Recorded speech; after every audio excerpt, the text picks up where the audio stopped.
What is the most OP sword fighter build in Xenoblade Chronicles 3? The builds are finally back, and with that, we're gonna go one class at a time due to popular request, so we're starting off with Sword Fighter. All footage is recorded on hard mode. This is an endgame build, and this is the absolute strongest way to build the class. Enjoy. This class embodies the role of DPS. It has a lot of potential utility, making Sword Fighter one of the strongest DPS classes even in the endgame. Noah's stats are the best for this class, but I need you to understand that the difference between characters' base stats even at level 100 is minimal. So I recommend choosing a role and sticking with it for each character.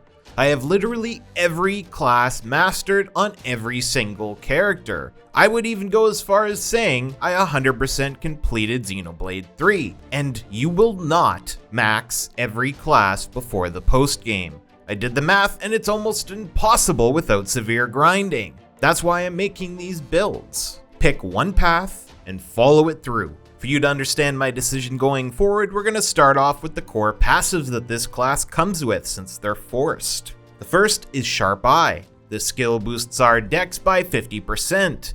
Dex is effectively our accuracy. The second skill is called Covert Attack. This skill reduces aggro generated from our attacks by 65%. Cypher's Edge boosts our critical hit rate by 50%. And in Spirit boosts damage dealt against unique or boss monsters by 150%. You'll see that Sword Fighter suffers from, well, having a well-balanced kit, which therefore makes it a master of none. So keep that in mind as we go forward. We're gonna come back to the skills I chose, but first I want to cover the arts, the only other thing that is mandatory for the class. Air Slash is a pretty high-hitting art, but the advantage actually comes from the fact that this art is powered up by 50% upon canceling into it. I recommend you do as much canceling as possible, and once you get the hang of it, it's pretty easy, so look at it as free damage. Sword Strike is a lower damage ability, but comes with the Break reaction.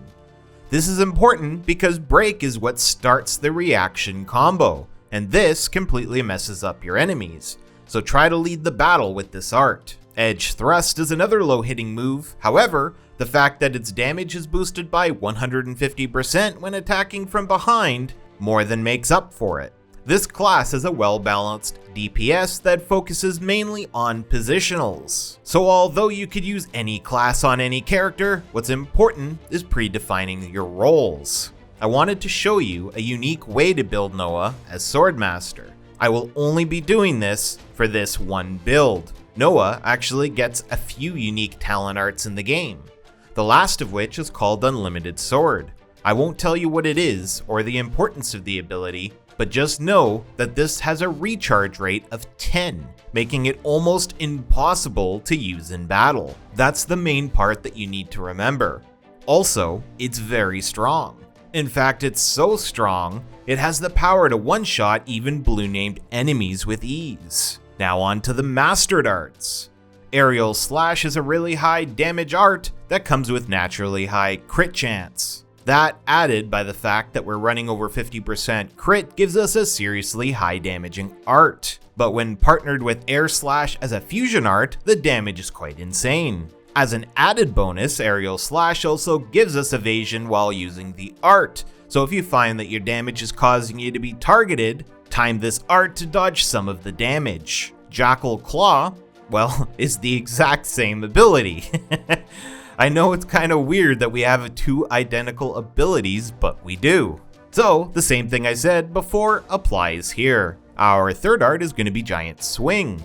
This gives us a third really powerful ability and also comes with knockback. There are a lot of abilities that you could use here, so this one isn't as important as the other two. Just use a high damage physical ability that you like. Keep watching till the end of the video and I'm going to tell you exactly what you want to level and by how much to reduce your grind to a minimum. Now we're back on the skills. The first of which is Fighting Prowess.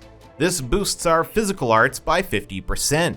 So make sure when choosing your mastered arts you're keeping them physical. Dynamite Spirit boosts damage by 60% when HP is at 90% or higher. This could be an issue in the early game or maybe even the mid game to some degree. But once you get to the end game, you'll notice your healers can bring your DPS characters from 1 HP to max in one cast for the most part. So you're either going to be at 90% or above, or you're going to be on the ground waiting for a revive. Our third skill is our absolute most important one. Capable Hands fills our talent art recharge gauge by 100% at the start of battle. Of course, this is a strong skill on anyone that you're using yourself.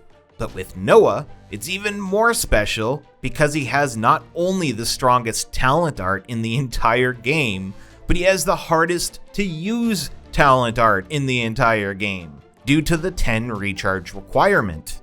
This skill gives it to you for free at the start of every encounter. This makes Noah unbelievably broken. So this will be the only time I do this, since if I just followed this route for every class, it would get repetitive and boring. Now, onto our gems.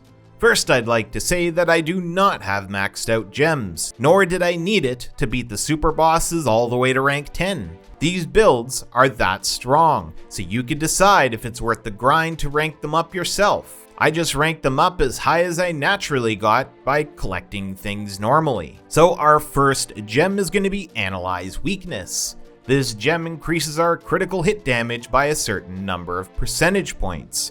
This means that the percent is added to the crit damage and is not multiplied. Adding the percents are usually the better of the two, unless you have a really high percent already. The second gem is Empowered Combo. This one boosts our damage when we cancel our attacks. Remember what I said before, this is pretty much free damage, making this one of the most OP DPS gems you could run. The third gem is Double Strike. This gives us a chance to strike twice per auto attack.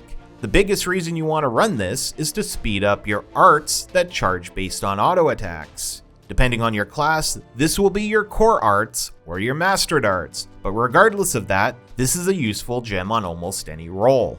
Now, let's talk accessories. Just remember that you're looking to copy the effect, not the exact accessory. Chances are, you're not going to have accessories quite as high as what I'm using, unless you're already in the post game. So for our first accessory, we're looking for the percent attack booster. It may seem simple, but it does a good job at giving us that oomph we need as a DPS.